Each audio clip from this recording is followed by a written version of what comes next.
Hello friends. हमारे gym management system project में हम डेटाबेस का जो वर्क था वो कंप्लीट कर चुके हैं।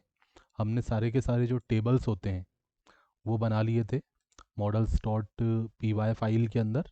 तो हमने 10 मॉडल्स यहाँ पे बनाए थे, तो इनके करस्पॉन्डिंग हमारे डेटाबेस में टेबल्स क्रिएट हो चुके हैं। एंड मैंने आपको जेंगो का जो डिफ़ॉल्ट एडमिन पैनल होता है उसमें मैंने आपको दिखाया भी था, और मैंने रजिस्टर करके भी दिखाया था, और फिर मैंने कस्टमाइज़ करके भी दिखाया था कि अगर हमें अपने हिसाब से उसको दिखाना है ना, और ज़्यादा एट्रैक्टिव तरीके से कितने कॉलम्स दिखें, कौन कौन से सर्च फील्ड्स आएँ। ठीक है, तो वो भी हमने किया था। अब हम इसका यूआई पार्ट स्टार्ट करेंगे। तो आज हम कुछ इस तरीके का एक पेज डिज़ाइन करते हैं। बहुत ही सिंपल हमने डिज़ाइन रखा है। तो ये होम पेज का डिज़ाइन हम पहले इस तरीके का रखेंगे। फिर जब हमारा प्रोजेक्ट कंप्लीट हो जाएगा तो हम डिज़ाइनिंग को और इम्प्रूव करेंगे, है ना। पहले हम बेसिक डिज़ाइन को लेके चलते हैं। सारे पेजेस का जो डिज़ाइन रहेगा वो बेसिक पहले लेके चलते हैं, और मोस्टली हम बैकएंड पे पहले ध्यान देते हैं। फिर डिज़ाइनिंग वर्क एक बार हमारा बैकएंड फ्रंट एंड का जो वर्क है वो कंप्लीट होने के बाद, पूरा प्रोजेक्ट कंप्लीट होने के बाद लास्ट में हम डिज़ाइनिंग को फर्दर इम्प्रूव करेंगे। ओके, तो पहले बेसिक डिज़ाइन लेता हूँ क्योंकि टाइम बहुत लग जाएगा उसमें डिज़ाइनिंग करने में, इसलिए पहले हम बेसिक डिज़ाइनिंग करते हुए चलते हैं। ओके, तो सबसे पहले हमें क्या करना पड़ेगा। हम देखो ऑलरेडी हम यहाँ पे हैं। कहाँ पे हैं? हमारे वर्चुअल इन्वायरमेंट के अंदर हैं। आपको पता है कैसे इसके अंदर जाते हैं, हम दिखा चुके हैं, पिछले वीडियो लेक्चर में देख चुके हैं। हम्म, तो हम क्या करते हैं, डायरेक्ट इसको रन करते हैं। Python manage dot P Y run server, इससे हमारा जेंगो का जो सर्वर है वो स्टार्ट हो जाएगा। और आप अगर यहाँ पे देखेंगे, आपके प्रोजेक्ट के अंदर ये फाइल होती है U R L S dot P Y. ठीक है, तो इसमें आपका एक यू आर एल पहले से दिया होता है, एक पाथ यहाँ पे पहले से दिया हुआ है, एडमिन स्लेश मैंने आपको दिखाया था। इस यू आर एल पे जब हम जाते हैं तो हमारा जेंगो का जो डिफ़ॉल्ट पैनल होता है वो ओपन हो जाता है। ठीक है, ये लिंक पे गए तो ये तो हमारा बेस यू आर एल है जिसमें हमें पहले से एक पेज यहाँ पे दिया गया है। हम नहीं चाहते कि हमारा जब वेबसाइट खुले तो इस तरीके का पेज आए। हम चाहते हैं कि हमें तो ये वाला पेज देखना चाहिए। ठीक है, तो हमें ये पेज डिज़ाइन करना है, और इस यूआरएल पे, ये बेस यूआरएल है, मतलब इसके आगे कुछ भी नहीं है, आगे कुछ भी नहीं लिखा। जैसे लॉगिन का पेज होगा तो आगे हमारा स्लेश लॉगिन करके हो सकता है। मान लो हमारा इंक्वायरी का पेज है ना, कोई भी है, इक्विपमेंट का पेज है, तो हम मान लो बना देंगे इक्विपमेंट नाम का। ठीक है, अलग अलग इस तरीके से यूआरएल रहेंगे। तो लेकिन जो बेस यूआरएल है जिसमें आगे कुछ भी नहीं होता, केवल स्लेश होता है जो कि दिखता भी नहीं है, आप लिखो ना लिखो वो होता है वहाँ पे बट दिखता नहीं है। तो उस यूआरएल पे हमें कुछ दिखाना है, हमें अपना ये वाला पेज दिखाना है। ठीक है, और एक यूआरएल हमें पहले से दिया हुआ है, एडमिन स्लेश। तो इस पे तो हमें जेंगो का जो एडमिन पैनल होता है वो मिल जाता है। आप यहाँ लिखते हो जब स्लेश एडमिन स्लेश, तो आप देखो जेंगो का जो एडमिन पैनल का लॉगिन आ जाता है। अगर लॉगिन किया होगा तो आपको सीधे एडमिन पैनल दिख दिख जाता है यहाँ पे। ठीक है, बट अब हम खुद के यूआरएल्स और बनाना चाहते हैं, जैसे लॉगिन का हो गया, मेंबर ऐड करने का हो गया, मेंबर शो करने का हो गया। जैसे मेंबर मैनेज करने का एक पेज बनाएंगे तो मैनेज अंडरस्कोर मेंबर नाम का यूआरएल उसका हो जाएगा, या जो भी रखना चाहते हो। तो अलग अलग यूआरएल रहेंगे, और उन यूआरएल पे अलग अलग हम पेज को डिस्प्ले करवा पाएँ, तो उसके लिए हमारे फंक्शंस रहेंगे, है ना। फंक्शन का काम रहेगा ये जो HTML का कंटेंट है उसको यहाँ पे डिस्प्ले करवाना, रेंडर करवाना। ठीक है, तो अब क्या होता है, जो अलग अलग यूआरएल हैं उन पे हमें बताना पड़ता है कि कौन सा फंक्शन चलेगा। जैसे यहाँ पे ऑलरेडी बताया हुआ है कि एडमिन स्लेश पे आपका एडमिन के जो यूआरएल हैं वो ओपन हो जाएंगे, है ना। वो हमने नहीं बनाया, वो जेंगो ने हमें पहले से दिया है, तो वो हमारे लिए ओपन हो जा रहा है। बट हम अगर खुद का कुछ बनाएंगे तो अब दो तरीके हैं, या तो यहीं पे हम अपना जो नया यूआरएल है वो यहीं पे बता सकते हैं डायरेक्ट, या तो फिर हम क्या कर सकते हैं कि हमारा जो ऐप है उसके अंदर हम अपने urls.py फाइल बना के सारे यूआरएल हम वहाँ बताएं। तो ज़्यादा अच्छा तरीका वो होता है, जैसे अगर मल्टीपल ऐप्स होती हैं तो सब कुछ प्रोजेक्ट के अंदर ना डाल के हम अलग अलग ऐप के अंदर उसके खुद के यूआरएल्स बताते हैं।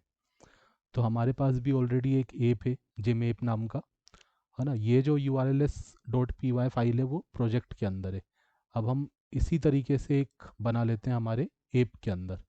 तो ऐप पे राइट क्लिक करते हैं, न्यू फाइल, और हमने यहाँ पे भी एक फ़ाइल बना दी urls.py नाम की। ठीक है, एक हमें पहले से बनी हुई मिलती है प्रोजेक्ट के अंदर, और एक हमने बना ली ऐप के अंदर। ठीक है, ये आप देखो यहाँ लिखा है ऊपर जिम प्रोजेक्ट, यहाँ क्या लिखा है ऊपर, जिम ऐप। ठीक है, तो ये ऐप के अंदर वाली फ़ाइल है और ये प्रोजेक्ट के अंदर वाली फ़ाइल है। लेकिन जब भी हम कोई यूआरएल यहाँ पे लिखते हैं, ठीक है, जैसे मान लो मैंने, ये तो बेस यूआरएल है, तो बेस यूआरएल के बाद मैंने यहाँ पे कुछ भी लिखा, मान लो होम लिखा या एड मेंबर लिखा, एड अंडरस्कोर मेंबर या एड डैश मेंबर, कुछ भी यूआरएल हो सकता है। ठीक है, तो इस ये लिख के मैंने मान लो एंटर कर दिया, तो अभी बता रहा है कि ये तो आपका एग्जिस्ट ही नहीं करता, है ना, इस नाम का कोई यूआरएल नहीं है। तो ये जो यूआरएल है वो मैं देना चाहता हूँ कहाँ पे, हमारे ऐप के अंदर। ठीक है, तो लेकिन हम जो भी यहाँ पे टाइप करते हैं और एंटर करते हैं तो पहले कहाँ पे सर्च होता है, पहले वो प्रोजेक्ट के अंदर देखा जाता है। ठीक है, अब प्रोजेक्ट के अंदर पहले देखेंगे तो हमारे ऐप के अंदर कब देखेंगे, वो हमें बताना पड़ता है कि अगर यहाँ पे डायरेक्ट आपको नहीं मिला तो आप हमारे ऐप के अंदर देखो। तो हमने यहाँ बता दिया इस तरीके से। ठीक है, और यहाँ पे एक इम्पोर्ट स्टेटमेंट आपको देना पड़ेगा। इंपोर्ट तो ऑलरेडी किया हुआ है, बस यहाँ पे हमें पाथ के बाद ये इंक्लूड को इंपोर्ट करना है। ठीक है, तो ये कोड मैंने कहाँ पे लिखा, हमारे प्रोजेक्ट वाले urls.py के अंदर। तो हमने यहाँ पे इंक्लूड कर दिया, इंक्लूड को इंपोर्ट कर लिया, ये क्या एक फंक्शन है। तो यहाँ पे हमने बताया जब कुछ भी नहीं है, जब यहाँ पे ब्लैंक होगा तब की बात कर रहे हैं। जब यहाँ पे ब्लैंक है उस समय की बात कर रहे हैं। उस समय आप देखो यहाँ पे कि यहाँ पे कुछ यूआरएल मिलता है तो उसको उसके हिसाब से फंक्शन कॉल करो, बट नहीं मिलता है तो हमने बताया कि इसको देखो, इसमें भी कुछ नहीं है आगे, बेस यूआरएल के लिए काम करेगा ये। और इस केस में आप कहाँ जाओ, इसमें ढूंढो हमारे ऐप के अंदर। ठीक है, और ये सिंटेक्स आपको अगर याद ना रहे तो ये ऊपर एग्जाम्पल भी दिया हुआ है ना। जैसे आपके पास जब मल्टीपल ऐप्स होंगे तो फिर आगे आप ऐसा लिख भी सकते हो, है ना। जैसे हमने लिखा जिम के लिए हमारे सारे यूआरएल जो रहेंगे जिम स्लेश से चालू होंगे, मतलब इस तरीके से slash gym, sorry, slash gym, फिर हमारा जैसे एड मेंबर है तो सब कुछ जो है स्लेश जिम के बाद आ रहा है ना। Add under slash gym slash add underscore member slash gym slash payment slash gym slash add attendance. ठीक है, फिर आपका कोई दूसरा ऐप है उसी प्रोजेक्ट के अंदर, ब्लॉग नाम का मान लो, तो blog slash add underscore blog, blog slash manage underscore blog. तो अलग अलग ऐप के जो यूआरएल हैं आपने क्या किया, अलग अलग पाथ पे दे दिए, है ना। इनिशियल पाथ आपने बता दिया कि जिम वाले जितने भी होंगे उसमें जिम स्लेश आएगा, ब्लॉग वाले जितने हैं उसमें शुरू में ब्लॉग स्लेश आएगा, ऐसा आप बता सकते हो। बट अभी हमारा सिंपल एक ही ऐप है तो मैंने यहाँ पे कुछ भी नहीं लिखा। ठीक है, मैंने कहा बिल्कुल जो हमारा बेस यूआरएल है वहीं पे हमें काम करना है। तो ये जो बिल्कुल हमारा बेस यूआरएल है आगे कुछ भी नहीं है, तो उस केस में आप हमारे जिम एप्स के अंदर जो urls फाइल है उसके अंदर जाओ, और उसके अंदर जाके आप जो है वहाँ पे आप सर्च करो। तो यहाँ पे हम अपने यूआरएल बना लेंगे। तो कैसे बनाएंगे, यहाँ पे भी हम इंपोर्ट करेंगे किसको, फ्रॉम जेंगो। ठीक है, यहाँ पे भी आप क्या करोगे, इंपोर्ट करोगे किसको, from Django dot U are else import path. ठीक है, यही सेम आप यहाँ पे भी इंपोर्ट कर लोगे, ये इंपोर्ट कर लिया। एंड उसके बाद आपने ये सेम जो है ये आप कॉपी कर लोगे, ये एक लिस्ट है यू आर एल पैटर्न्स, ये एक लिस्ट है। तो इसी को मैंने यहाँ पे कॉपी किया, एडमिन वाला हमें यहाँ देने की ज़रूरत नहीं है, इसको हटा देंगे क्योंकि ये तो ऑलरेडी हमारे प्रोजेक्ट के अंदर दिया हुआ है। ठीक है, तो हम क्या करते हैं, यहाँ पे हमने बताया कि जब आगे कुछ नहीं है, पहले यहाँ पे देखा जब कुछ नहीं था बेस यूआरएल, तो हम कहाँ पे जाएंगे, जिम ऐप के अंदर जो urls dot P Y file है वहाँ जाएंगे। फिर वहाँ पे गए तो हमने देखा यहाँ पे भी कुछ नहीं है, तो यहाँ पे क्या करो, आप एक फंक्शन कॉल कर दो इस यूआरएल पे। ठीक है, इस यूआरएल पे हम एक फंक्शन कॉल करेंगे और फंक्शन बनाएंगे कहाँ, फंक्शन हम बनाएंगे हमारी ऐप के अंदर views dot P Y file में। तो आप देखो आपके पास एक फ़ाइल होगी व्यूज डॉट पी वाई, यहाँ पर आप क्या करोगे, अपना फंक्शन बनाओगे। मान लो मैंने एक फंक्शन बना दिया, मैं यहाँ पे आया और मैंने एक फंक्शन बना दिया, नाम रख दिया इसका होम। और इस फंक्शन ने क्या किया, सिंपल हमारे एक पेज को रेंडर करवा दिया, है ना, एक HTML पेज को इसने डिस्प्ले करवा दिया, एक HTML पेज। अभी तो हमने कोई पेज ऐसा बनाया नहीं है, तो हम इस पेज को बना लेते हैं। ये पेज कहाँ बनाओगे, आप अपनी ऐप के अंदर एक फ़ोल्डर बनाओगे, है ना, ये जो ऐप है उसमें एक फ़ोल्डर बना लो, किस नाम का, टेम्पलेट्स नाम का, यही नाम आप रखना टेम्पलेट्स। तो टेम्पलेट्स के अंदर आप एक इस नाम का पेज बनाओगे, home dot H T M L. जितने भी हम पेजेस बनाएंगे एच टी एम एल वाले वो सारे टेम्पलेट्स के अंदर रखेंगे। तो home home dot H T M L, इसके अंदर हम जो भी अपना डिज़ाइनिंग रखेंगे वो इसमें रहेगा। ठीक है, मान लो एच टी एम एल का जो बेसिक बॉइलर प्लेट कोड होता है वो मैंने यहाँ पे लिख दिया। ठीक है, ये आपको पता है एच टी एम एल का जो बेसिक सिंटेक्स होता है, H T M L open close last में, हेड ओपन हेड क्लोज, और ये बॉडी, है ना, हेड के अंदर तो टाइटल वगैरह होता है, सी डी एन वगैरह हम रखते हैं, और बॉडी के अंदर हमारा एक्चुअल कंटेंट आता है। तो अभी मैंने बस यहाँ पे लिखा होम पेज। ठीक है, अब इस पेज को मुझे इस बेस यूआरएल पे डिस्प्ले करवाना है, जो हमें पहले मिल रहा था उसकी जगह हमें अपना ये होम पेज डिस्प्ले करवाना है। पहले जो डिफ़ॉल्ट पेज आ रहा था जेंगो का वो नहीं दिखाना। तो जब भी बेस यूआरएल मिलेगा तो पहले इसके अंदर देखा जाएगा और ये हमें भेज देगा कहाँ पे, जिम ऐप के अंदर जो urls dot P Y file है वहाँ पे। तो उसके अंदर जाएंगे और उसके अंदर हमने बता दिया बेस यूआरएल पे हमारा जो फंक्शन है वो कॉल कर दो।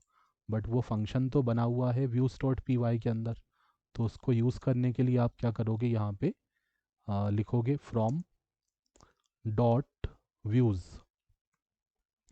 आपने लिखा व्यूज़ फाइल के अंदर जो आपका फंक्शन है होम नाम का, उसको हमें यहाँ पे यूज़ करना है इस वाली फाइल में urls dot P Y file में। ठीक है, तो आपने बता दिया इस यूआरएल पे, बेस यूआरएल पे हमारा ये वाला फंक्शन कॉल हो जाए। और यहाँ पे एक नाम देते हो, ये ऑप्शनल होता है नाम देना। ठीक है, नाम भी आप वही रख दो जो आपने फंक्शन का नाम दिया है। ठीक है, तो हमने यहाँ पे इस फंक्शन को कॉल कर दिया, तो basically urls dot P Y क्या करता है, मैप करवाता है कि इस यूआरएल पे ये फंक्शन कॉल होगा। इसी तरह मान लो कोई दूसरा यूआरएल है, मान लो कोई अबाउट वाला यूआरएल है।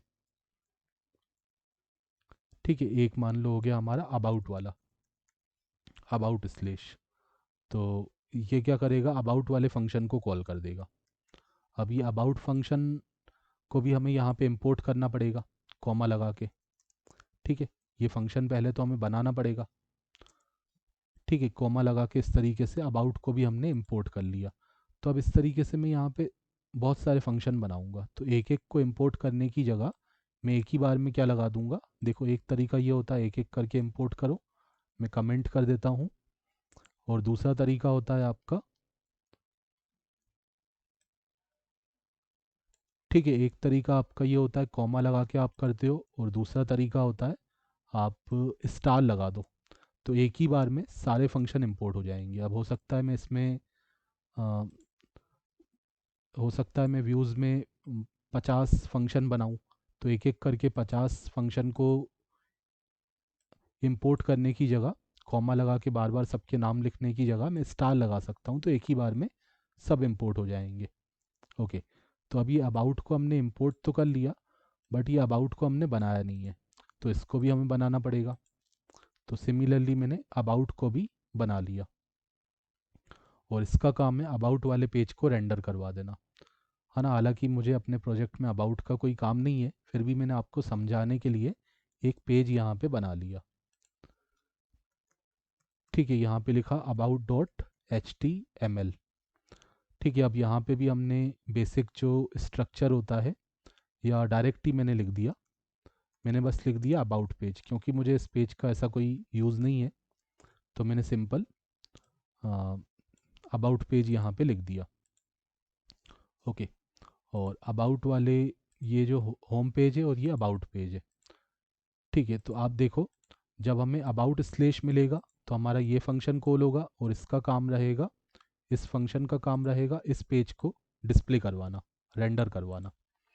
और सिमिलरली बेस यूआरएल पे हमारा होम नाम का फंक्शन कॉल होगा, और जब ये फंक्शन कॉल होगा तो ये क्या काम कर रहा है, होम वाले पेज को रेंडर करवा रहा है, डिस्प्ले करवा रहा है। फिर होम पेज पे जो भी होगा वो हमें आउटपुट में दिखने लगेगा। ठीक है, तो अब हम इसको रन कर लेते हैं, एक बार देखते हैं इसको। यूआरएल ये आपका चालू होना चाहिए, चालू है। इसको एक बार रिफ्रेश करते हैं, तो आप देखो ये होम पेज यहाँ पे लिखा हुआ आ गया बेस यूआरएल पे। और इसी के बाद अगर मैं स्लेश अबाउट लगा दूँ, तो अबाउट स्लेश लगा के जैसे ही मैं एंटर करूँगा तो हमारा कौन सा फंक्शन कॉल होगा, यहाँ पे हमने बताया है अबाउट स्लेश मिले तो हमारे अबाउट वाले फंक्शन को कॉल करो। पहले तो यहाँ पे सर्च करेगा क्या अबाउट बना हुआ है, यहाँ पे तो कोई अबाउट स्लेश दिख नहीं रहा, तो इसके अंदर ढूंढा जाएगा जिम ऐप के अंदर। तो जिम ऐप के अंदर उसको अबाउट स्लेश मिल जाएगा, तो ये इस फंक्शन को कॉल करेगा, और इस फंक्शन का काम है इस पेज को रेंडर करवा देना। और इस पेज में क्या था, ये लिखा हुआ था, तो यही हमें यहाँ पे डिस्प्ले हो गया। तो ये आपको वर्किंग जो है समझ में आ गया होगा बेसिक। तो ये आप प्रॉपरली टाइप करो, फिर हम चालू करते हैं अपना डिज़ाइनिंग हम करते हैं फिर। तो देखो हमने कहाँ कहाँ पे चेंज किया वो आप एक बार नोटिस कर लो प्रॉपरली।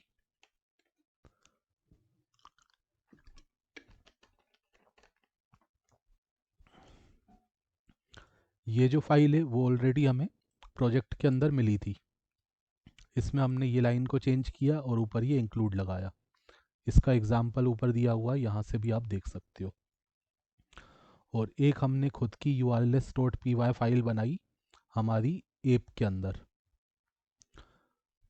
ठीक है, और उसके अंदर भी हमने क्या किया, ये इंपोर्ट स्टेटमेंट लिखा, पाथ, पाथ का काम है ये मैप करवाता है यूआरएल जो हम देते हैं यहाँ पे, उसके करस्पॉन्डिंग कौन सा फंक्शन चलेगा उससे मैप करवाता है। और ये नेम का यूज़ हम करेंगे जब हम किसी पेज पे हमें रीडायरेक्ट वगैरह करना हो, तो ये हम नाम से रीडायरेक्ट कर सकते हैं। जो हम एंकर टेक्स वगैरह बनाएंगे वहाँ पे हम इस अलग अलग पाथ देंगे रीडायरेक्ट करने के लिए।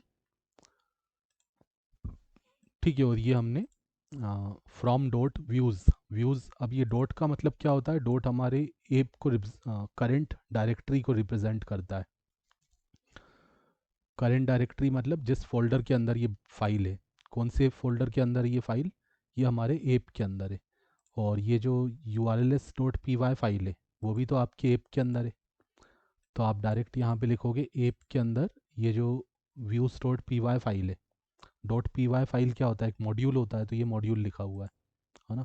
तो इस मॉड्यूल के अंदर जितने भी फंक्शन है वो इंपोर्ट कर लो एक ही बार में, क्योंकि हम उनको यूज़ करने वाले हैं, अलग अलग यूआरएल पे हम उनको कॉल करने वाले हैं। तो ये यूआरएल पैटर्न आपका एक लिस्ट है, इस लिस्ट के अंदर ये सारे यूआरएल पैटर्न के करस्पॉन्डिंग कौन से फंक्शन कॉल होने वाले हैं वो आप बताते हो। ठीक है, फिर फंक्शन हम बनाते हैं व्यूज डॉट पी वाई के अंदर, और ये फाइल भी आपको ऐप के अंदर मिल जाएगी। इसमें ये रेंडर को इंपोर्ट करवाया हुआ है। ये रिक्वेस्ट क्या है, रिक्वेस्ट एक ऑब्जेक्ट है ना। इसके अंदर पूरी इन्फॉर्मेशन होती है कि हम जब डेटा वगैरह भेजेंगे, जैसे ये फॉर्म है इंक्वायरी का फॉर्म, इसमें जब डेटा भेज के सबमिट करेंगे तो वो डेटा हमें इसके अंदर रिसीव होता है। एंड और भी इंफॉर्मेशन होती है इसके अंदर पूरी, गेट पैरामीटर भी हो सकते हैं जो क्वेश्चन यूआरएल में आपको मिलते हैं। ठीक है, करेंट यूज़र का डेटा होता है इसमें। ठीक है, तो ये आपका रिक्वेस्ट ऑब्जेक्ट है और रेंडर क्या है, एक फंक्शन है। इसके अंदर आप रिक्वेस्ट ऑब्जेक्ट को भी पास करते हो और साथ ही साथ आपका जो टेम्पलेट का नाम होता है वो पास करते हो, और कुछ अगर डेटा भेजना है आपको इस HTML पेज में तो वो भी आप इसमें पास करते हो। तो रेंडर का काम होता है ये टेम्पलेट और उस डेटा को मिला के एक HTML बनाना और उसको HTTP रिस्पॉन्स को रिटर्न कर देना। ठीक है, चलिए अब हम इसका डिज़ाइनिंग करते हैं। तो होम पेज में आते हैं और हम क्या करते हैं, ये नेव बार बनाते हैं, है ना। नेव बार को हमें वैसे तो कॉमन रखना है, लेकिन पहले मैं आपको होम पेज में डायरेक्ट यहाँ पे लगा के दिखाता हूँ। फिर मैं आपको बताऊँगा कैसे इस होम पेज के अंदर जो नेव बार हमने बनाया है उसको हम कॉमन कैसे रख सकते हैं, क्योंकि अब देखो 10 पेज बनेंगे, 20 पेज बनेंगे, तो सब में बार बार नेव बार ना बना के एक ही बार नेव बार बना लेंगे और सभी में यूज़ कर पाएंगे। तो उसके लिए हमें एक बेस पेज बनाना पड़ेगा और उसको हम इनहेरिट कर लेंगे, है ना, एक्सटेंड कर लेंगे जहाँ भी हमें यूज़ करना रहेगा। तो हम क्या करते हैं, पहले तो हमें नेव बार चाहिए। तो नेव बार के लिए हमें बूट स्ट्रैप की ज़रूरत पड़ेगी। तो यहाँ पे मैं लिखता हूँ बूट स्ट्रैप 5 CDN, आपको गूगल पे सर्च करना है। बूट स्ट्रैप जो भी लेटेस्ट वाला होगा, मैं 5 हटा देता हूँ, बूट स्ट्रैप CDN लिखता हूँ। तो वैसे 5 ही चल रहा है अभी। अब 5 का कौन सा वर्जन चल रहा है, मैं जो है यहाँ से ले लेता हूँ cdns.com। यहाँ से भी ले सकते हो, यहाँ से भी ले सकते हो, चलो यहीं से ले लेते हैं bootstrap.com से। ठीक है, 5.3.8 अभी चल रहा है। तो यहाँ पे, है ना, अलग अलग वेबसाइट हैं, कहीं से भी आप यूज़ कर सकते हो। ये तो बूटस्ट्रैप की ऑफिशियल वेबसाइट है, यहाँ से हमने कॉपी कर लिया। ये दोनों कॉपी कर लेंगे वन बाय वन। ये जावास्क्रिप्ट वाला है और अ, ये आपका CSS वाला है। तो इसको आपने कॉपी किया पहले वाले को और यहाँ पे आपने इसको पेस्ट कर दिया। यहाँ पे पहले मैं टाइटल चेंज कर देता हूँ, मैं लिख देता हूँ जिम मैनेजमेंट सिस्टम। ठीक है, मैंने टाइटल दे दिया जिम मैनेजमेंट सिस्टम। और यहाँ पे मैंने CDN इंक्लूड कर लिया, ऊपर नीचे कहीं भी कर सकता हूँ, है ना। अब यहाँ पे ये काफ़ी सारा कुछ लिखा हुआ है, इतना इतना ज़रूरत नहीं है। आप बस अगर इतना भी करोगे, ये आपका लिंक होता है। लिंक के बाद ये रिलेशन है, स्टाइल शीट और इंटीग्रिटी वगैरह अगर हटाना है तो हटा भी सकते हो। ठीक है, इनको मैं हटा भी सकता हूँ।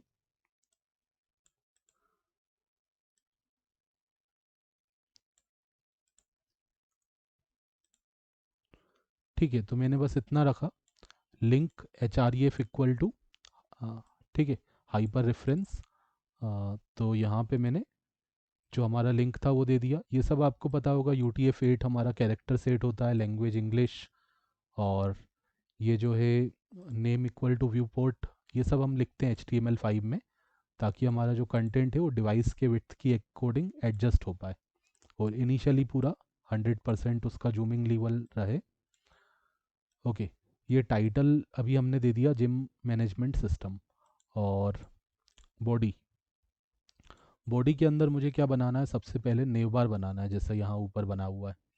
और ये हम इसको भी कॉपी कर लेते हैं, जावास्क्रिप्ट वाला जो URL है उसको भी कॉपी कर लेते हैं। अब उसको चाहो तो ऊपर भी लिख सकते हो या फिर जनरली उसको नीचे भी लिखा जाता है स्क्रिप्ट वाले पार्ट को। तो हम यहाँ पे कॉपी करके पेस्ट कर देते हैं। ठीक है, तो दोनों जो हमें CDN मिले उनको हमने पेस्ट कर दिया। ये इतना बड़ा नहीं लिखना है तो इसको इंटीग्रिटी वगैरह को हटा भी सकते हो। ठीक है, लिखोगे भी तो उससे कोई प्रॉब्लम नहीं है। ठीक है, तो मैंने सिंपल कर दिया जितना हो सकता है। ओके, तो अब ये आपका CDN हो गया बूटस्ट्रैप का, CSS वाला और ये जावास्क्रिप्ट वाला। CSS वाले से हमें क्लासेस मिल जाती हैं सारी, और जावास्क्रिप्ट वाले से भी कई सारी फंक्शनैलिटीज़ मिल जाती हैं, जैसे ड्रॉप डाउन वगैरह होता है, वहाँ पे काम आता है ये, है ना। अदरवाइज़ हमारा ड्रॉप डाउन जो है वर्क नहीं करता। टोगल हो गया, टोगल शायद वर्क ना करे इसको ना लगाएं तो, है ना। जो नेव बार में आप टोगल इफेक्ट देखते हो, ऐसे ही बहुत सारी चीज़ें होती हैं। स्पेशली ड्रॉप डाउन में मैंने देखा है, और भी बहुत सारे होते हैं, जैसे अलर्ट वगैरह में यूज़ हो सकता है, अलर्ट का जो क्लोज बटन है उसके लिए। ओके, ठीक है। तो अब हम नेव बार बनाते हैं सबसे पहले।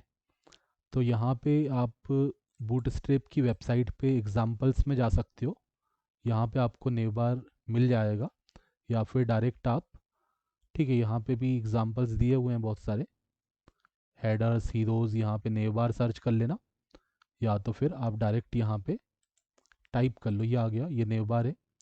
नेव बार्स यहाँ पे चले जाना, या तो फिर आप डायरेक्ट यहाँ पे लिख दो बूटस्ट्रैप 5 नेव बार।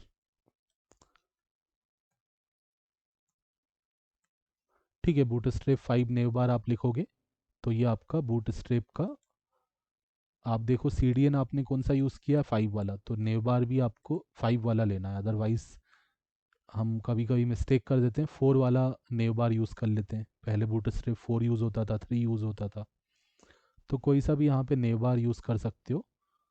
और देखो ये सब डेफिनेशन यहाँ पे दिया हुआ है, जो जो इसमें है। मैं आपको कई सारे प्रोजेक्ट में एक्सप्लेन कर चुका हूँ इस चीज़ को, फिर भी मैं आपको थोड़ा सा एक्सप्लेन कर दूंगा।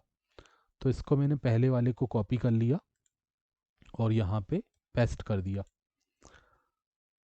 ठीक है, ये होम पेज को हटा के, या होम पेज चलो नीचे लिखा हुआ है, मैं ऊपर जो है नेव बार लगा देता हूँ। ठीक है, होम पेज तो नीचे लिखा हुआ है, मान लो इसको एक हेडिंग के अंदर कर देता हूँ। ठीक है, एक हेडिंग के अंदर मैंने ऐसा दे दिया, वेलकम टू जिम मैनेजमेंट। तो अभी आप देखो आपके आउटपुट में, जब आप जाओगे यहाँ पे बेस URL पे, तो ये लिखा है welcome to gym management system, इस तरीके से आ गया, और ये ऊपर नेव बार भी आ गया। तो नेव बार मुझे इतना सब नहीं चाहिए, मुझे तो कुछ इस तरीके का डिज़ाइन चाहिए, है ना। आप अपने हिसाब से भी डिज़ाइन रख सकते हो, ये भी बेसिक डिज़ाइन है, कोई मैंने आइकॉन वगैरह भी अभी नहीं लगाया। अच्छा, आइकॉन भी लगाने हैं तो फोंटोसम का भी एक CDN आप डाल सकते हो, है ना। हालांकि मैं शुरू में कोई ज़्यादा आइकॉन्स वगैरह भी नहीं लगाऊंगा, डिज़ाइनिंग का जो भी एक्स्ट्रा वर्क है वो हम पूरा प्रोजेक्ट कंप्लीट होने के बाद करेंगे। अभी हम बेसिक डिज़ाइन लेके चलेंगे। तो फोंटोसम का CDN, इसके लिए मैं जाता हूँ यहाँ पे cdns.js के अंदर, या फोंटोसम की वेबसाइट पे भी जा सकते हैं। तो cdns.cdnjs.com वेबसाइट पे तो आपको सभी तरीके के CDN मिल जाते हैं, jQuery का, फोंटोसम का, बूटस्ट्रैप का, सब इसके अंदर मिल जाते हैं। तो fontosum.min.ol, ये यहाँ से कॉपी कर, यहाँ सेकंड वाला जो आइकॉन है उस पर क्लिक करोगे तो पूरा टैग आपका कॉपी हो जाएगा।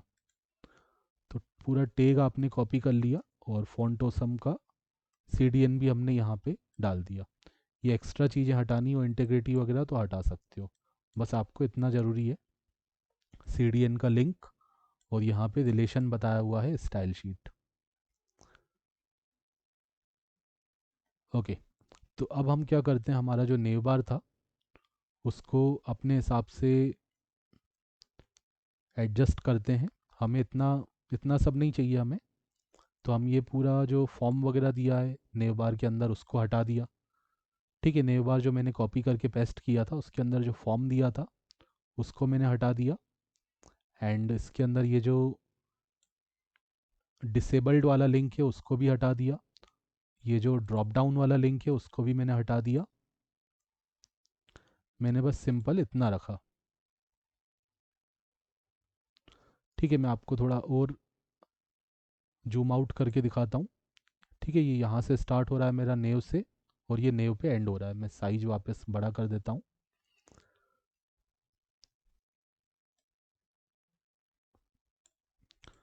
ठीक है, तो यहाँ पे ये सब कुछ बेसिक क्लासेस जो आप पहले से पढ़ चुके हो मेरे सभी ट्यूटोरियल्स में, वही है।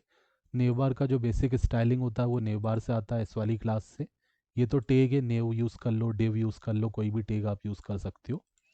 ये कंटेनर टैग होता है। और नेव बार एक्सपांड लार्ज, अभी आप देखोगे ये आपको कुछ इस तरीके का दिखेगा, है ना। बाकी सब हमने हटा दिया ड्रॉप डाउन वगैरह, तो ये इस तरीके से आ रहा है। एंड अब हम अपने हिसाब से इसको डिज़ाइन करते हैं।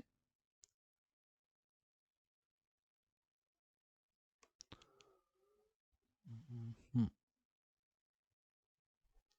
ठीक है, तो यहाँ पे आप देखो नेव बार जो बेसिक हमारा नेव बार का डिज़ाइन होता है वो इसी से मिलता है, बाकी सब उसी के बाद काम करेंगी क्लासेस जब आप ये नेव बार क्लास यूज़ करोगे। फिर नेव बार एक्सपांड लार्ज लगाया है, इससे क्या होगा, अभी आप देखोगे आप अपनी स्क्रीन को जब छोटा करोगे तो आपको ये बटन मिल जाएगा जिससे आप इसको हाइड और शो कर सकते हो। बट बड़ी स्क्रीन पे ये आपको पूरा वो जो टोगल वाला बटन है वो आपको नहीं मिलता है। बट अगर आप इसको हटा दोगे तो आपको टोगल वाला बटन हो सकता है यहाँ पे भी दिखने लगे, यहाँ पे भी वो टोगल वाला बटन आ गया। तो हमें बड़ी स्क्रीन पर इसको एक्सपांड करके दिखाना है, कोलैप्स नहीं करना। तो हमने ये नेव बार एक्सपांड लार्ज को लगाया हुआ है ताकि बड़ी स्क्रीन पर हमें ये फुल दिखे, हमारा ये कोलैप्स ना हो। फिर नेव बार लाइट से आपका जो कलर है फॉन्ट का वो ब्लैक हो जाता है, और बीजी लाइट से आपका जो बैकग्राउंड कलर है वो कैसा हो जाता है, बीजी लाइट से आपका बैकग्राउंड कलर ये वाइट तरीके का दिखता है। बट मान लो मुझे इसको डार्क करना है, तो मैंने बैकग्राउंड कलर डार्क कर दिया, और ये भी अभी डार्क है तो डार्क में हमें जो है फॉन्ट नहीं दिखेगा। तो ये डार्क तो हो गया बट ये लिंक हमें दिख नहीं रहा है ना। बैकग्राउंड कलर डार्क कर दिया, और हमें नेव बार का जो फॉन्ट कलर है जो भी हमारा टेक्स्ट है वो हमें कैसा दिखाना है, वाइट दिखाना है। तो उसके लिए मैं यहाँ पे लगा देता हूँ नेव बार डार्क। ठीक है, जब आप नेव बार डार्क लिखते हो तो आपका जो फॉन्ट का कलर है नेव बार के अंदर जो भी टेक्स्ट है तो उनका कलर कैसा हो जाएगा, वाइट हो जाएगा। ठीक है, फिर यहाँ पे कंटेनर फ्लूइड का यूज़ किया हुआ है। कंटेनर फ्लूइड में हमें क्या होता है, कोई पेडिंग वगैरह नहीं मिलता, है ना। हल्का सा थोड़ा सा पेडिंग होता है ना, थोड़ा सा पेडिंग मार्जिन इसमें हमें मिलता है। बट हमें अगर ज़्यादा पेडिंग चाहिए तो हम कंटेनर का यूज़ कर लेते हैं। कंटेनर हमें जो है लेफ़्ट और राइट दोनों तरफ से क्या देता है, पैडिंग देता है, स्पेस हमें ये दे देता है ना। तो पैडिंग मिल गया, space between text and border को हम पैडिंग बोलते हैं। तो कंटेनर से हमें लेफ़्ट और राइट से पैडिंग मिल जाता है। फिर ये आपका नेव बार ब्रांड है, यहाँ पे आप अपनी वेबसाइट का नाम दे सकते हो। जैसे मैंने कुछ भी एक रैंडम मैंने नाम लिख दिया, माय जिम, तो ये यहाँ पे लिख के आ गया माय जिम। मान लो मुझे यहाँ पे कोई आइकॉन भी देना है, तो मैंने फोंटोसम की लाइब्रेरी को तो इंक्लूड किया हुआ है, तो मैं यहाँ पे एक आइकॉन भी दे देता हूँ। ठीक है, ये डंबल का आइकॉन मैं यूज़ कर लेता हूँ। ठीक है, तो ये इस तरीके से आइकॉन आ गया, एक स्पेस दे देता हूँ। अदरवाइज आप यहाँ पे क्लास भी लगा सकते हो, मार्जिन एंड से 1। ठीक है, बट स्पेस आ ही गया। ओके, तो ये हमारा नेव बार कुछ इस तरीके से बन रहा है। नेव बार ब्रांड से उसमें वो हाईलाइट इफेक्ट आता है, इसको हटा दोगे तो वो हाईलाइटेड आपको नहीं दिखेगा। अभी आपको दिख रहा है ये हाईलाइटेड है, और इसका फॉन्ट भी बड़ा आ रहा था।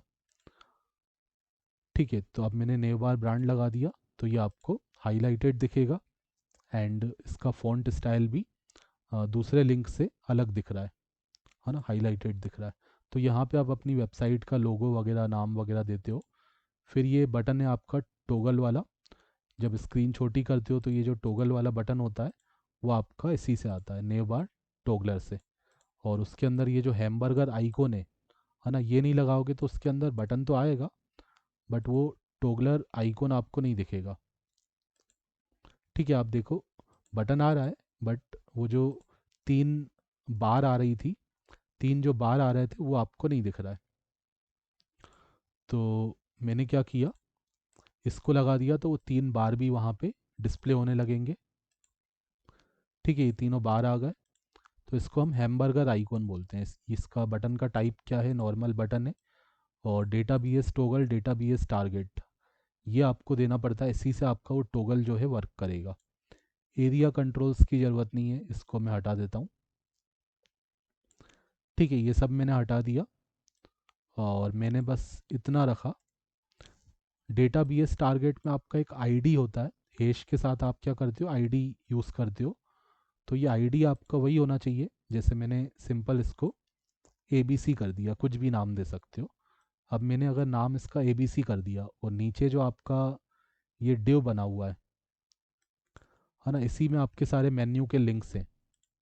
तो अगर मैंने इसको चेंज नहीं किया तो अभी आपका जो कॉलिप्स है वो वर्क नहीं करेगा, है ना, ये जो बटन है वो वर्क नहीं कर रहा। तो ये आईडी से ही पहचान पाएगा। जो आपका यहाँ पे आईडी होगा, कुछ भी लिख सकते हो यहाँ पे, ABC XY जो जेड जो भी आईडी दिया वही आईडी आपका यहाँ पे होना चाहिए।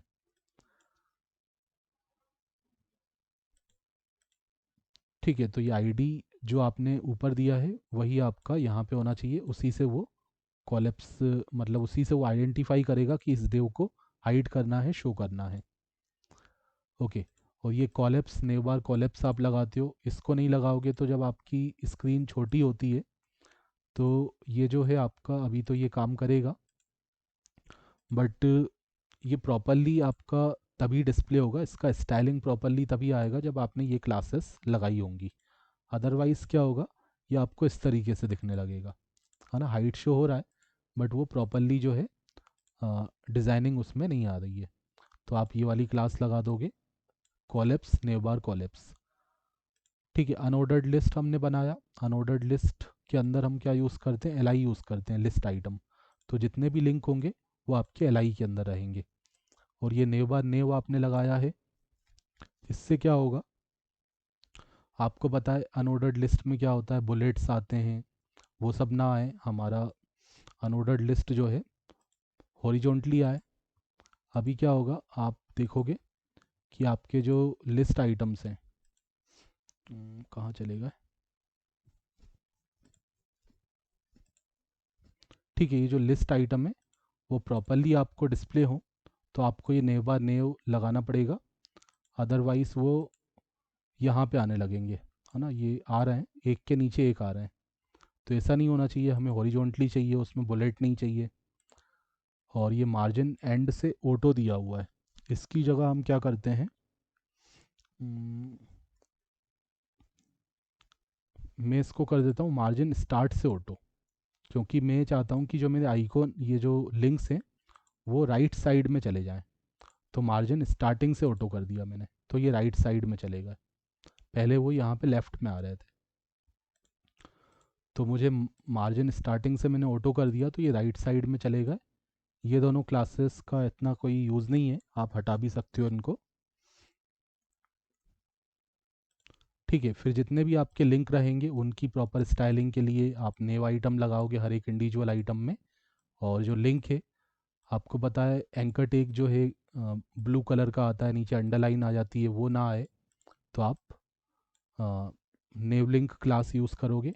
एक्टिव की, एक्टिव का अभी हम यूज़ नहीं कर रहे हैं। एक्टिव से होता क्या है, जो भी जैसे ये हाईलाइटेड आ जाता है ना, तो आप यूज़ कर सकते हो एक्टिव को, बट अभी मैंने एक्टिव को हटा दिया।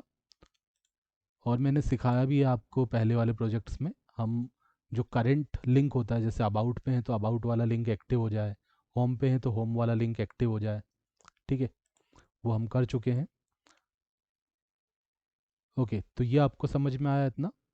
ये देखो, हमारा काफ़ी हद तक अच्छा सा नेव बार जो है यहाँ पे बन चुका है। नेव बार तो बन गया, अब हम क्या करते हैं इसमें, मैं आपको बताने वाला था कि इस जो नेव बार है, पहले नेव बार को पूरा कंप्लीट कर लेते हैं। या तो नेव बार में हमें काफ़ी सारे लिंक्स देने हैं। ये तो होम हो गया, और होम का यहाँ पे URL देना पड़ेगा। मान लो जैसे यहाँ पे ये अबाउट हो गया, ठीक है, ये अबाउट हो गया, ये होम हो गया। अब अबाउट पे जाना है तो अबाउट का जो URL का नाम है, ये आप देखो, इसका नाम क्या है अबाउट वाले का, अबाउट। तो आप क्या करोगे,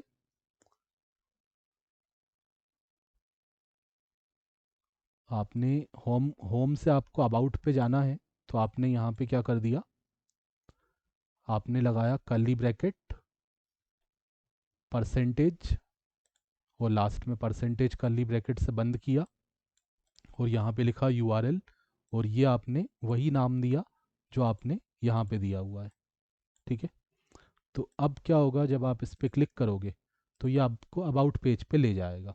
ठीक है, बट अबाउट पेज पे भी ये नेव बार हमें दिखाना है, तो हम बार बार सब में अलग अलग थोड़ी ना बनाएंगे। अबाउट में अलग बना रहे हैं, होम में अलग बना रहे हैं, है ना। इसी तरह तो अलग अलग ना बनाने की जगह हम क्या करेंगे, उसको कॉमन बनाएंगे। ठीक है, ये जो नेव बार है वो कॉमन है सभी पेजेस के लिए, है ना। तो जो भी आपको कॉमन डिजाइनिंग रखना हो वो आप क्या करते हो, एक बेस पेज के अंदर बना देते हो और उसको बाकी पेजेस में इनहेरिट कर देते हो। तो वो हम करेंगे। तो पहले हम क्या करते हैं, ये जो अबाउट है इसी तरीके से मैंने होम के लिए दे दिया। होम के अंदर ये जो एरिया वगैरह है उसको हटा दिया, और यहाँ पे भी मैंने लिंक दे दिया किसका, होम पेज का। ठीक है, ये नाम मैंने वही दिया जो मैंने लिखा हुआ है किसके अंदर, urls.py के अंदर। ये जो नाम दिया हुआ है वही नाम आपने यहाँ पे यूज़ किया हुआ है। तो अभी आप देखो, होम पे क्लिक करोगे तो होम पे रहेगा, अबाउट पे क्लिक करोगे तो अबाउट पे जाएगा। ठीक है, अब ठीक है, तो ये हमारा होम पेज है। हम्म, अब मैं चाहता हूँ ये जो ऊपर का जो, या फिर एक काम करते हैं, अबाउट के अंदर भी हम बेसिक जो डिज़ाइन होता है वो कर लेते हैं। या तो इसी को कॉपी कर लेते हैं, ये पूरा कॉपी किया जो होम में था उसी को हमने यहाँ पे पेस्ट कर दिया पहले। ठीक है, फिर यहाँ पे हमने क्या किया, यहाँ पूरा पेस्ट कर दिया, और यहाँ पे मान लो मैंने कुछ और लिख दिया।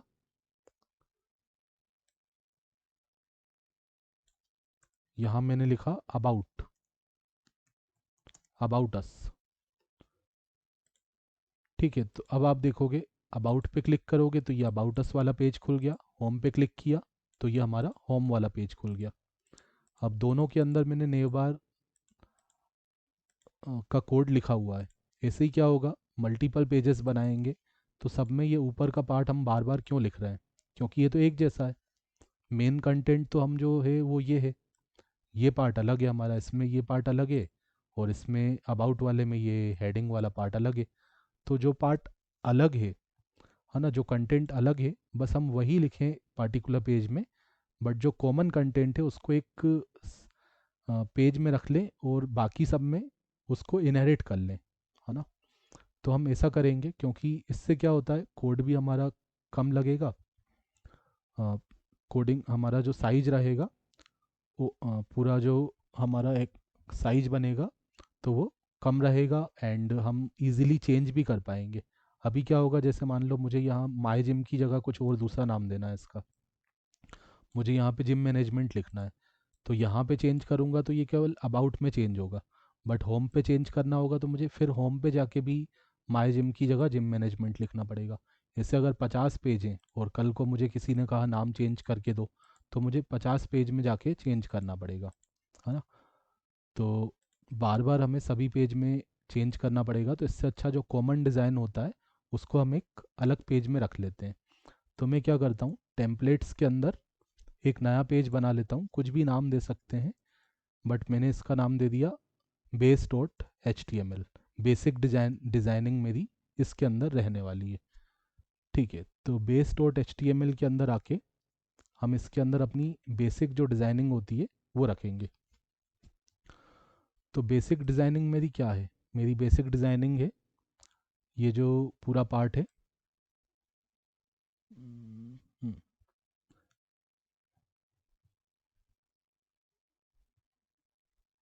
ठीक है, नेव बार मेरा बेसिक डिज़ाइनिंग है। ये जो ऊपर वाला पार्ट है ये CDN वगैरह हम बार बार हर एक पेज में ना इंक्लूड करके एक ही बार इंक्लूड कर लेंगे। तो ये इतना पार्ट जो है ये सब नेव बार पूरा, ये मेरा कॉमन डिज़ाइन है, तो इसको मैंने यहाँ से काट दिया। और ये नीचे जो भी था ये भी मेरा कॉमन डिज़ाइन रहेगा, तो इसको ही मैं काट दूंगा। इसको ही मैं कट करके कहाँ डाल दूंगा, बेस के अंदर डाल दूंगा। तो बेस के अंदर आके मैंने जो भी मेरा कॉमन डिज़ाइन था वो मैंने बेस के अंदर रख दिया। तो इतना जो डिज़ाइन है वो मुझे कॉमन रखना है, सभी पेज में हम इसको यूज़ करने वाले हैं। ठीक है, अब होम पेज से हमने क्या किया, केवल होम पेज में हमने केवल हेडिंग दे दिया। तो अभी आप देखो यहाँ पे होम पेज में आपको, जब आप होम पेज पे जाओगे तो आपको केवल हेडिंग दिखेगा, है ना। बट वो नेव बार कैसे आएगा, वो तो हमने बेस के अंदर रख दिया, है ना। तो हम क्या करते हैं, जो कॉमन डिज़ाइन होता है वो तो इसके अंदर रख दिया, लेकिन हर एक पेज जो अपना खुद का डिज़ाइन है वो भी दिखाना चाहता है, और जो कॉमन डिज़ाइन है वो इनहेरिट करना चाहता है बेस वाले से। तो कॉमन डिज़ाइन तो यहाँ से इनहेरिट हो जाएगा बेस वाले से। अब बाकी का जो आपको डिज़ाइन दिखाना है खुद का, तो वो आप कहाँ पे दिखाना चाहते हो, उसके लिए जो आपका बेस वाला पेज है उसी के अंदर आप एक ब्लॉग ब्लॉग बना देते हो, है ना। तो मैं यहाँ पे लिखूँगा ब्लॉग कंटेंट और इसको एंड कर दूँगा। ठीक है, आप प्रोजेक्ट को मेरे साथ साथ बनाओगे ना तो अच्छे से समझ में आएगा। आप केवल सुनते जाओगे तो आपको इतने अच्छे से नहीं समझ में आएगा, तो आप साथ साथ बनाते जाओ।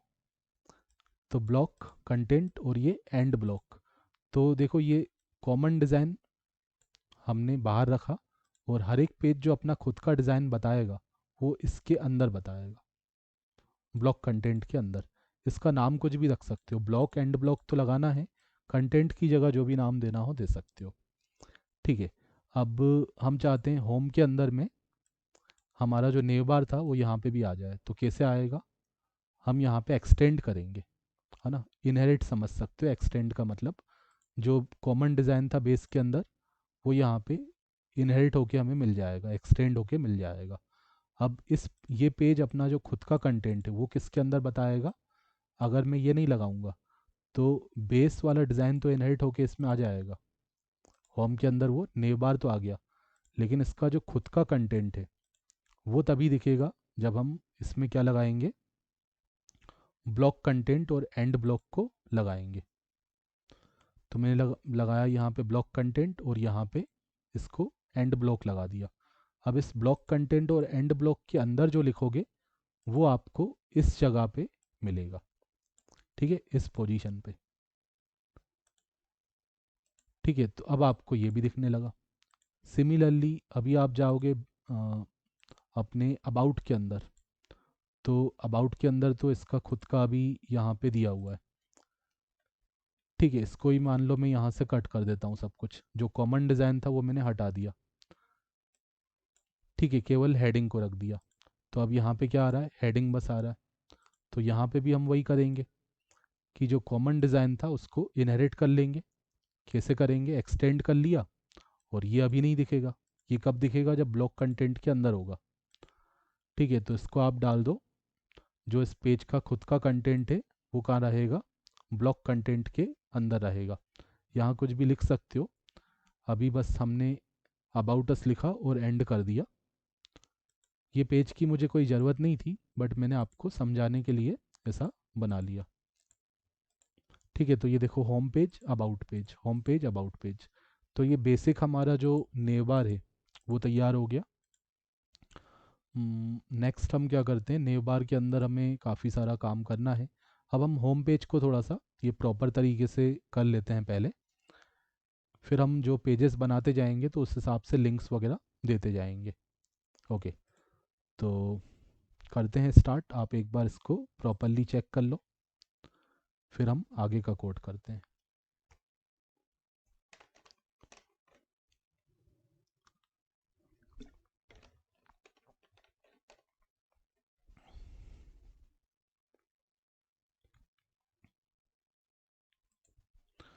ओके, तो हम आते हैं होम के अंदर, एंड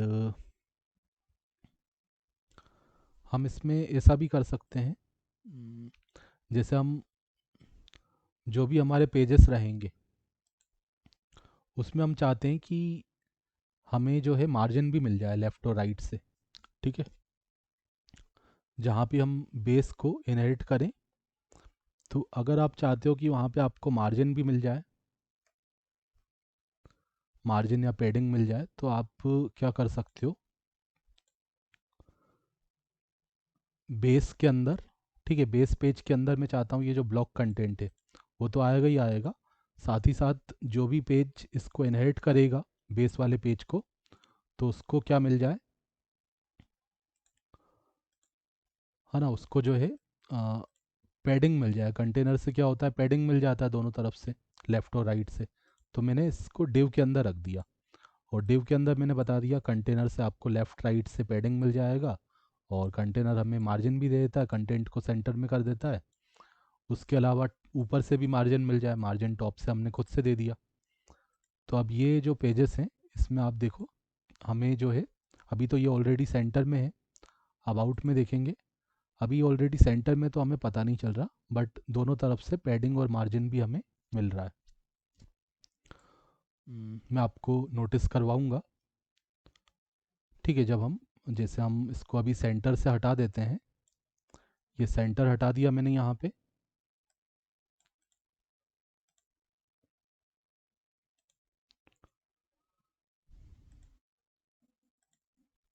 ठीक है, मैंने इसमें ये सेंटर हटा दिया, तो आप देखोगे अभी जो है होम पे अगर जाएंगे तो आप देखो ये पैडिंग आ गया, है ना। ये पैडिंग तभी आ पाया क्योंकि पैडिंग हमने यहाँ तो दिया नहीं है कंटेनर, या तो हम यहाँ पे कंटेनर लगाते, या तो हमने कंटेनर को यहाँ लगा दिया।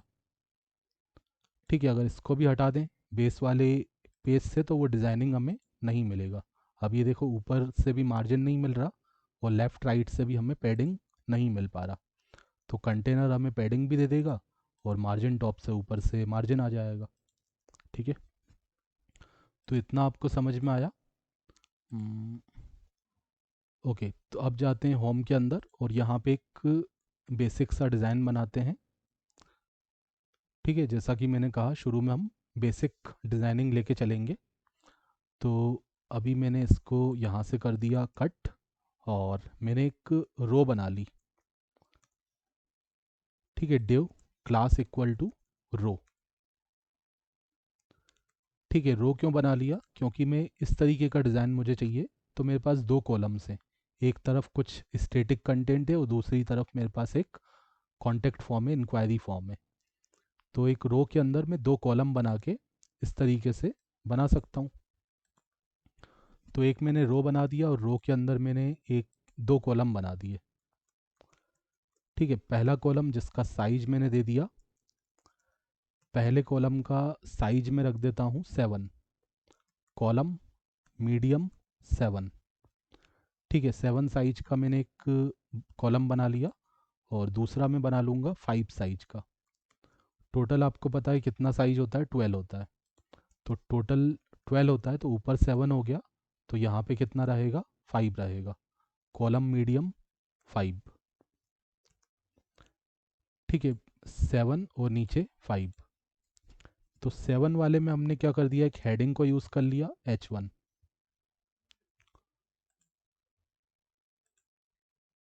और हेडिंग के अंदर मैंने यहाँ पे क्लास दे दिया, मार्जिन दे दो बॉटम से, मार्जिन दे दिया बॉटम से 3, और यहाँ पे लिख दिया वेलकम टू माई जिम लिख दिया, है ना। माई जिम मान लो एक जिम का नाम है, हम जिसके लिए बना रहे हैं उस जिम का नाम है, वेलकम टू माई जिम। और उसके बाद मैंने एक पैराग्राफ बनाया,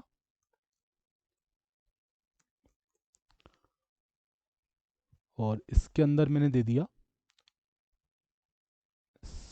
यहाँ पे मैंने लिखा simple gym management system, simple gym management system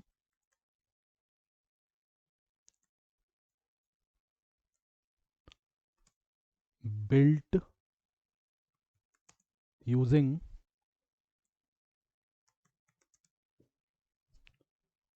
ठीक है, बिल्ट यूजिंग जेंगो, कॉमा, क्या क्या हम इस प्रोजेक्ट में यूज़ करने वाले हैं, हम इस प्रोजेक्ट में जेंगो का यूज़ करेंगे, HTML का यूज़ करेंगे, CSS ज़्यादा नहीं, थोड़ा अभी तो स्टार्टिंग में तो काफ़ी कम, बाद में एट दी एंड हम लगाएंगे जब पूरा कंप्लीट हो जाएगा। तो बूट स्ट्रैप हो जाएगा, एंड और जो भी है एसक्यूलाइट लिख देते हैं, डेटाबेस के लिए हमारा एसक्यूलाइट रहेगा। तो ये सारी चीज़ें हमारे इस प्रोजेक्ट में रहेंगी। HTML पाइथन तो रहेगा ही रहेगा, यूजिंग पाइथन कर देता हूँ, पाइथन डीजेंगो, ठीक है। पाइथन लॉजिकल लैंग्वेज हमारा रहेगा, जेंगो हमारा फ्रेमवर्क रहेगा, और HTML CSS बूटस्ट्रैप डिज़ाइनिंग के लिए रहेगा, जावास्क्रिप्ट थोड़ा हो सकता है, एसक्यूलाइट हमारा डेटाबेस के लिए रहेगा, ठीक है। तो ये कुछ इस तरीके से आ गया। एक और पैराग्राफ मैं ले लेता हूँ, ठीक है। एक पैराग्राफ मैंने और ले लिया, और इसमें हमारा क्या क्या रहेगा, मैनेज मेंबर्स रहेगा, हम इस प्रोजेक्ट में मेंबर्स को मैनेज करेंगे, इक्विपमेंट को मैनेज करेंगे, उसके अलावा हम अटेंडेंस को मैनेज करेंगे, अटेंडेंस एंड मोर कर दिया, अटेंडेंस पेमेंट एंड मोर, ठीक है। तो कंटेंट, स्टैटिक कंटेंट आप अपने से लिख सकते हो, बहुत ही सिंपल सिंपल लिख रहा हूँ, कोई स्टाइलिंग नहीं किया मैंने अभी, ठीक है। कोई एक्स्ट्रा क्लासेस नहीं लगाई, लगा सकते थे, लीड क्लास वगैरह लगा सकते थे, बट बिल्कुल बेसिक अभी डिज़ाइन लेके चल रहे हैं। और नीचे वाले कॉलम में हमने क्या किया है, कार्ड लेआउट बना लेते हैं, अभी जितना जितना ज़रूरी है उतना डिज़ाइन हम रखते हैं, और ठीक है। आप इसको इम्प्रूव करो डिज़ाइनिंग को, और आप मुझे सेंड कर सकते हो डिज़ाइन को इम्प्रूव करके,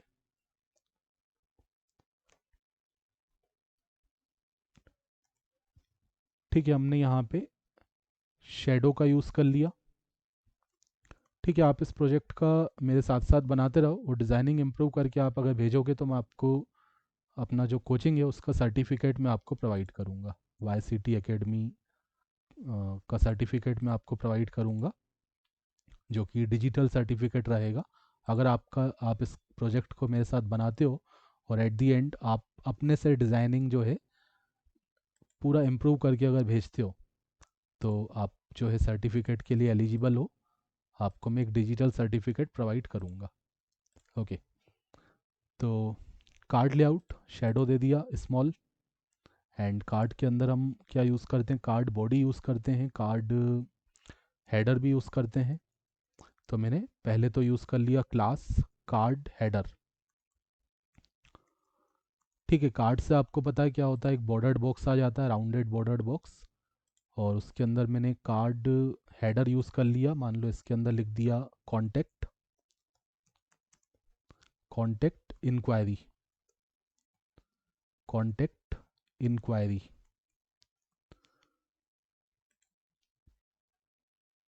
ठीक है। तो ये आप देख रहे हो एक बॉर्डर्ड बॉक्स आ गया कार्ड से, और हेडर क्लास से थोड़ा सा पैडिंग आ गया इसमें, और राउंडेड भी है बॉर्डर, है ना। तो बॉर्डर हटाना है तो बॉर्डर हटा भी सकते हो। तो मैंने यहाँ पे शेडो दे दिया स्मॉल, और इसको क्या कर देता हूँ, बैकग्राउंड इसका प्राइमरी कर देता हूँ, टेक्स्ट को वाइट कर देता हूँ, ठीक है। डिज़ाइनिंग मैंने काफ़ी अच्छे से सिखाया है अदर प्रोजेक्ट्स में, आप उन प्रोजेक्ट्स को देख सकते हो, आइडियाज़ ले सकते हो, और इसको इम्प्रूव कर सकते हो, और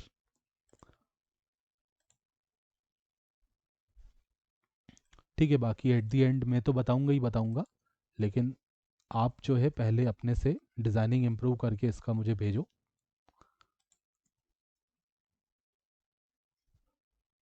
ठीक है। मेरा व्हाट्सएप नंबर वगैरह आपको मेरे वेबसाइट पे मिल जाएगा, okay. Div class equal to card body, और यहाँ पे हमने कार्ड बॉडी से भी हमें क्या होता है, पैडिंग मिल जाता है। फॉर्म के अंदर हमने मेथड यूज़ कर लिया पोस्ट, आपको पता है दो मेथड होते हैं यहाँ पे फॉर्म में, गेट होता है, पोस्ट होता है। जब भी हमें डेटा इंसर्ट वगैरह करवाना हो तो हम पोस्ट का यूज़ करते हैं, है ना। पोस्ट का यूज़ करते हैं तो हमारा डेटा सिक्योर भी होता है, जब जाता है तो हमें यूआरएल में डिस्प्ले नहीं होता। अदरवाइज़ क्या होता है, बाय डिफ़ॉल्ट आप अगर गेट का यूज़ करते हो तो आपको अपना डेटा यूआरएल में डिस्प्ले होगा। तो अगर आप कुछ सेंसिटिव कंटेंट डाल रहे हो, पासवर्ड वगैरह है, क्रेडेंशियल्स हैं, तो वो आपको यूआरएल में डिस्प्ले नहीं करने होते, तो आप पोस्ट का यूज़ करते हो, ओके। और आपको पता है कि जब हम जेंगो में, जब भी हम पोस्ट से जब कोई भी फॉर्म का डेटा सबमिट करते हैं तो हम CSRF टोकन का यूज़ करते हैं, तो जेंगो हमें cross site request forgery attack से बचाता है। एंड इसके बाद हमने एक डिव यूज़ कर लिया, मार्जिन दे दिया बॉटम से ज़्यादा नहीं, 2 दे दिया, और यहाँ पे हम एक फील्ड बना देंगे लेबल।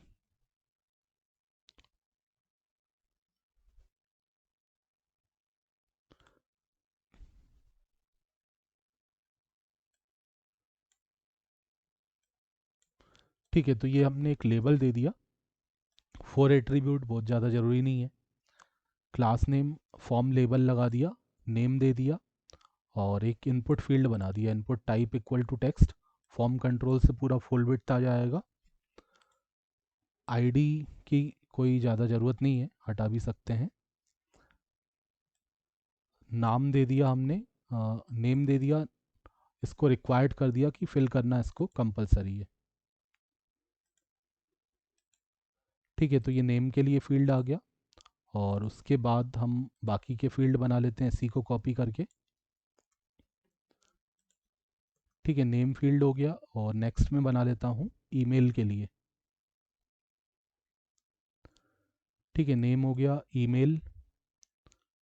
ईमेल का जो टाइप है वो आप क्या रखोगे, ईमेल रखोगे। ये 4 वगैरह आपको पता होगा। इससे क्या होता है आपका, मतलब जब आप इस पर क्लिक करोगे तो ये फोकस करने लगता है, बट उसके लिए आईडी ज़रूरी होता है 4। ठीक है, चलो आईडी रख ही लेते हैं, है ना। हालांकि मुझे 4 का ऐसा कोई यूज़ नहीं था, बट अगर यूज़ किया हुआ है ऊपर तो आईडी भी दे देते हैं, वो तभी काम करेगा। ठीक है, तो 4 में जो आपने नाम दिया हुआ ईमेल, तो आईडी में भी आपने दे दिया ईमेल। तो ये आप जब ऊपर भी क्लिक करते हो तो ये फोकस कर लेता है वहाँ पे फील्ड के अंदर। ठीक है, ये मैंने आपको बताया हुआ है पहले सभी वीडियो लेक्चर्स में। आप मेरे दूसरे प्रोजेक्ट्स भी देखना, तो आपको ये सारी बेसिक चीज़ें पता चल जाएंगी। ओके, तो ईमेल हो गया, एंड उसके बाद हम क्या लेंगे, कॉन्टेक्ट रहेगा। तो इसको कॉपी कर लेते हैं और इसको हम यहाँ पे पेस्ट कर लेते हैं। ईमेल के बाद हमारा हो जाएगा मोबाइल, या कॉन्टेक्ट लिख सकते हो आप। ठीक है, हमने मोबाइल लिख दिया। अब इसका जो टाइप है वो आप नंबर यूज़ करना। ठीक है, नंबर करोगे तो केवल उसमें न्यूमरिक वैल्यू डाल पाओगे। ठीक है, अब केवल न्यूमरिक वैल्यू उसमें हम लिखेंगे,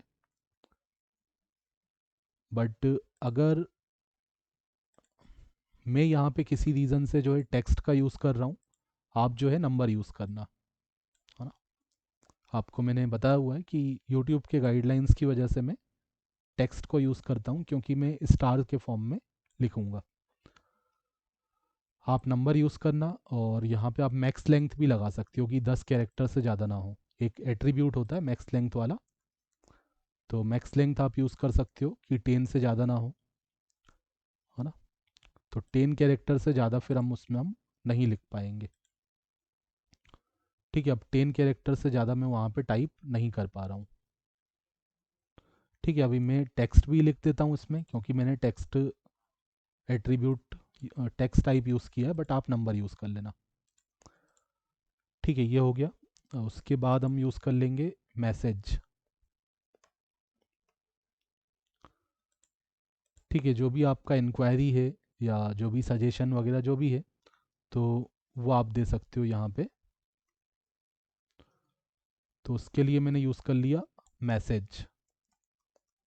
जो भी आपका मैसेज है, तो इसका टाइप रख दिया, इसका जो नाम है, नाम ध्यान से देना, नाम तो देना ज़रूरी है।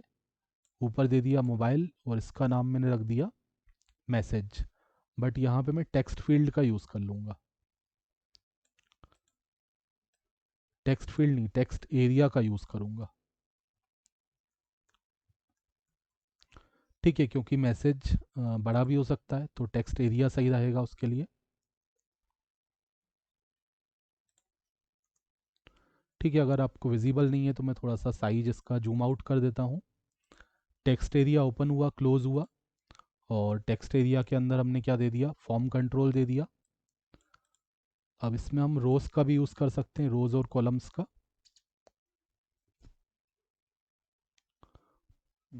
अभी आप देखोगे तो ये आपको इस तरीके से दिख रहा है।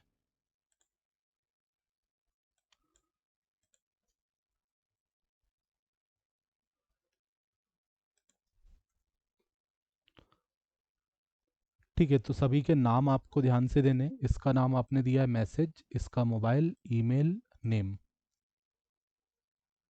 ठीक है, तो ये सारे हमारे फील्ड हो गए। एक बार चेक कर लेते हैं। हमने जो इमेज के अंदर लिया हुआ है उसमें ये 4 फील्ड थे और यहाँ पे भी हमारे ये 4 फील्ड हैं। उसके बाद हमें एक बटन चाहिए। ठीक है, अगर रोज़ कम ज़्यादा करना है तो आप यहाँ पे रोज़ एट्रीब्यूट का यूज़ कर सकते हो। मान लो मैंने 3 रो दे दिया तो यहाँ पे 3 रो का स्पेस यहाँ पे आ जाएगा, है ना। हम उससे ज़्यादा भी लिख सकते हैं। ज़्यादा रहेगा तो फिर ये स्क्रॉल बार आपको दिखेगा।